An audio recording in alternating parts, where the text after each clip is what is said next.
Žiarsky cyklistický klub MŠK pozýva všetkých priaznivcov cyklistiky na mládežnícke majstrovstvá Slovenska, ktoré organizuje 4. a 5. augusta v okolí Žiaru nad Hronom. V sobotu 4. augusta o 14. hodine štartuje v Lovči časovka jednotlivcov. V nedeľu 5. augusta sa od 10. hodiny uskutočnia cestné preteky v obci Lutila. Nenechajte si ujsť jedinečnú možnosť vidieť naživo slovenskú cyklistickú mládežnícku elitu.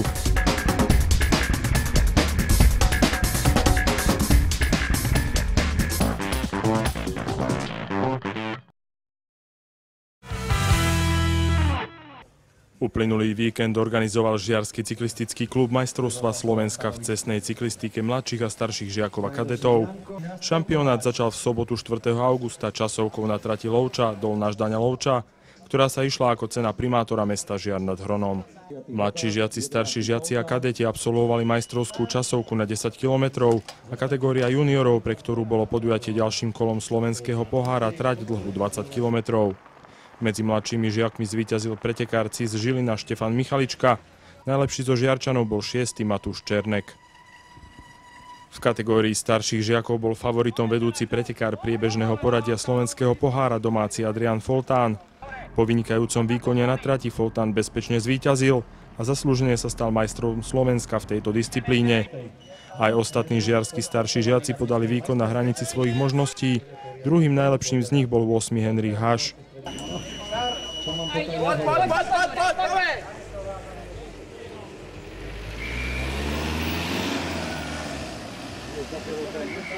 V kategórii kadetov sa prekvapenie nekonalo. Víťazstvo a titul majstra republiky si odniesol favorizovaný domáci pretekár Juraj Belan. Vynikajúci výkon v etape Pravdy podali aj ostatní žiarski kadeti, keď obsadili Matej Truban 4., Nikola Zielža 5. a Kristián Zimány 6. miesto. V kategórii juniorov, ktorí absolvovali časovku na 20 km, si prvenstvo odniesol úradujúci majster republiky Mário Daško z Trenčína. Jediný zástupca žiarskej cyklistiky v tejto kategórii, talentovaný David Zverko, po technických problémoch na bicykli obsadil konečné 8. miesto. Na dnešných majstrovstvách Slovenska v časoch jednotlivcov, ktoré poriada športové a vzdelávacie stredisko CK Žiar nad Hronom.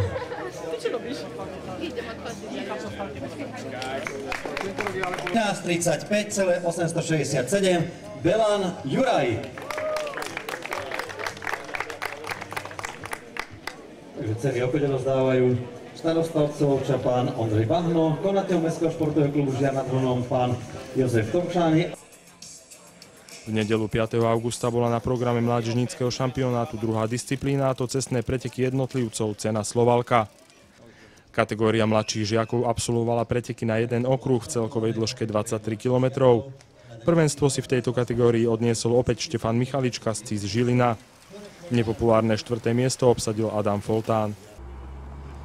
Kategória starších žiakov absolvovala 2 okruhy, teda trať dlhú 46 km. Majstrom Slovenska sa stal Tomáš Persson z Žilina, ktorý v záverečnom špurte zdolal domáceho Adriana Foltána. Ten k zlatej z časovky pridal striebro z cesty a stal sa tak najúspešnejším žiarským cyklistom na domácom šampionáte. Trať bola dosť náročná, ale keďže je to naša domáca trať, tak som bol dosť dobre pripravený. Moji konkurenti Žilinčania si dosť často nastupovali, takže som aj veľa síl minul, ale za každým som si to dotiahol. Do cieľa som prišiel ako druhý, keďže ma ošpurtoval konkurent z Žiliny Tomáš Persson. V kategórii kadetov putoval titul majstra Slovenska do Žiliny zásluhou Michala Bušfiho. Vynikajúci výkon podal na trati opäť domáci Juraj Belan, ktorý hýril aktivitou a v záverečnom špurte vybojoval bronz. Trať bola pomerne kopcovitá, ale nemoc náročná, lebo tie stúpania boli také krátke, že do polky sa vyleteli. Všetky boli na veľkú pílu, čiže išlo sa na 30. Veľmi pomohlo, keď ste išli v háku a ten, kto sa vozil, tak dneska bol ako vpredu, ale na víťazstvo som určite nemal. Dneska boli tu silnejší. Trošku ma prekvapil víťaz ako Michal Bušfi, ale tak kto vie. Ale myslím, že najsilnejší bol dneska Fero Barták určite, ktorý skončil na 2. mieste. Počítal som, že budem 1. alebo 2. Ale tak nakoniec 3., tak dobre to bolo.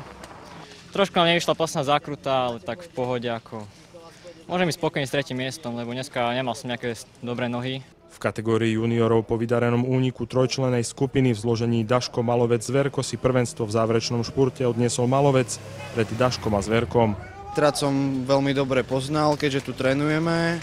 Vedel som, kde môžem zaútočiť, tak sa aj stalo. Na stúpaní k tanku som zaútočil, kde sa vlastne to rozdelilo na skupiny, kde sme zostali traje. Asi v závere som urobil menšiu chybu, mi došlo a nemal som na to už v špurte vybojovať lepšiu pozíciu. So šampionátom bola v domácom klube všeobecná spokojnosť.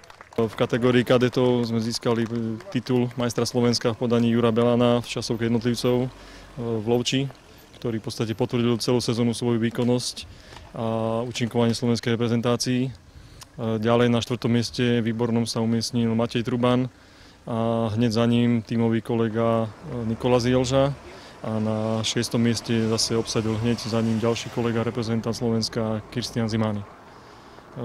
Vlastne na druhý deň v obci Lutila sa konali cestné preteky majstrovstva Slovenska kadetov, kde všetci títo chalani spomenutí 4 jazdili aktívne na špici, zapájali sa do únikov, skúšali roztrhnúť hlavný pelotón. To sa nepodarilo, keďže bol dosť vyrovnaný a prišla do cieľa dosť veľká skupina. V záverečnom špurte mal najviac síl pretekár z CIS Žilina Bušvi, Michal, ktorý sa stal aj majstrom Slovenska. V špurte na 2. mieste skončil Ferdinand Barták z Dubnici a 3. miesto obsadil domáci pretekár Juraj Belan, ktorý získal vlastne po zlate z časovky aj bronz cestného preteku. Na ďalších priečkách na 10. mieste skončil Nikola Zielža v záverečnom špurte a 11. hneď Kristián Zimány, ktorí vlastne pomáhali aj s Matejom Trubanom rozťahovať záverečný špurt pre Jura Belana, čo sa celkom podarilo. Takže s ich vystúpením musím byť len spokojný. Ziskom 2 zlatých, 1 striebornej, 1 bronzovej sme sa zaradili ako druhý najlepší mládežnícky klub v Slovenskej republike, takže v tomto smere je s výsledkami chlapcov som spokojný.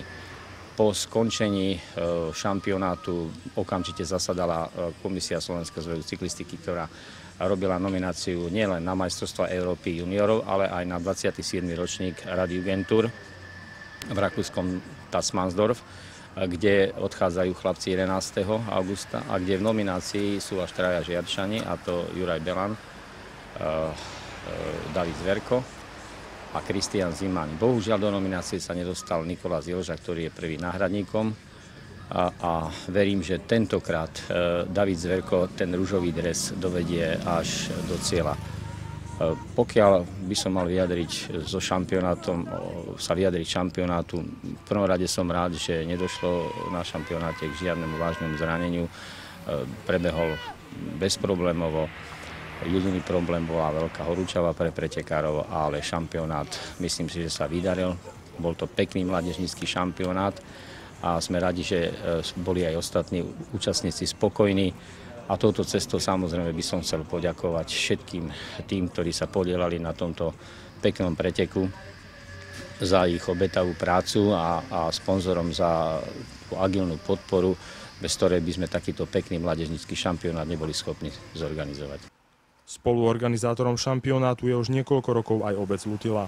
Je to 4. ročník, nás to veľmi teší, hlavne preto, že pretekajú mladí ľudia a my chceme podporovať mladých ľudí, pretože s mladými ľuďmi prídu rodičia, všetci ich známi a z toho sú veľmi krásne preteky, ktoré vlastne začínajú mať tradíciu v našej obci, nakoľko je to už 4. ročník, čo sme ani na začiatku nedúfali, že to toľkoto ročníkov bude. Podujatia sa zúčastnil aj konateľ Meška Jozef Tomčány. Moje dojmy z tohto podujatia sú vysoko hodnotené.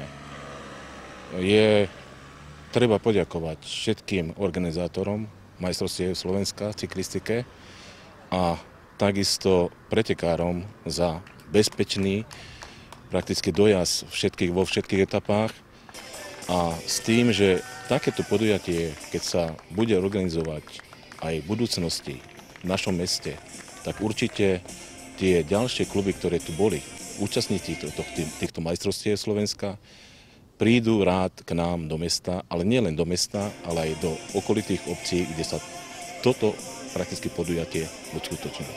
Čiže v obciach Lutila a Lovča, ktorým takisto je veľká vďaka za organizáciu a veľká ešte raz hovorím vďaka všetkým organizátorom tohto podujatia.